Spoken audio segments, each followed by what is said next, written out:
I went to business school and I did an MBA internship at Google. It was my first like non-nanny sort of civilian job. And I would say this was my face, which is also my favorite emoji. There was some anger, there was some tears. There was, of course, smiles, because when you're getting free-range egg sandwich every day, freshly prepared to you for free, and then you get a massage, like that's a perk. That's a nice, that brings some smiles. But overall, this was my face. And so I think there are a few reasons, and I'm gonna go into 4 vignettes that hopefully illustrate a little more my confusion around this idea of corporatism.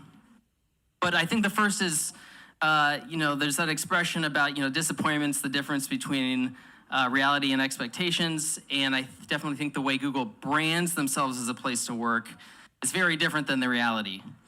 So there's that. And of course, that's, I think, in a lot of places. But also, I just, if you have a traditional corporation and you give people free food and massages, it's still a traditional corporation. So I'm going to illustrate 4 vignettes, talk about how we're rethinking work, and also the tool we use and we're building, and some references. So my first vignette I call the Happy Birthday Infinite Loop. And I'm sure this doesn't just happen at Google, but essentially someone somehow would know it was your birthday or your Googleversary, and in the morning they would send out an email and it would be like, oh, happy birthday, Alex. And then someone would reply all to the thread and they'd be like, yeah, Alex, happy birthday. And then someone would reply all again and say, happy birthday, but they'd use 3 exclamation points. And then someone would reply all with a GIF. And when I watched this unfold, I was just very confused at first why adult Homo sapiens at Google, nonetheless, would behave in such a strange way. Like, you have to get the word in that you're saying happy birthday. And I talked to my mentor, who was also an Army veteran, and he said something around the words of, just play the game, man. That's how the corporate game at Google is played, and I thought this was very confusing. I didn't understand.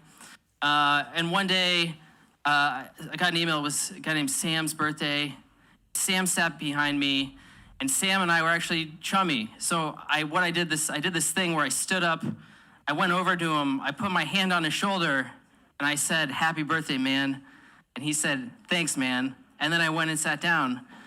And later in the day, my mentor came over and he said, Donnie, we talked about this. I didn't see you reply all to the 20 emails. And I said, well, I said happy birthday in person. And his response was, it doesn't count if you say it in person. So I'm very confused at this point what it means to actually be googly, why you would remove the humanism out of wishing someone a happy birthday and make it just a completely corporate, non-humanistic thing. And my other favorite part of this was when people would reply all to the threads, then they would turn to somebody else and say, I hate getting all these emails. I just want to hit inbox 0. So that was also very confusing. So this idea of corporatism started to emerge, and maybe this idea of what it means to be googly or work in a fun place was not what it seemed. Okay,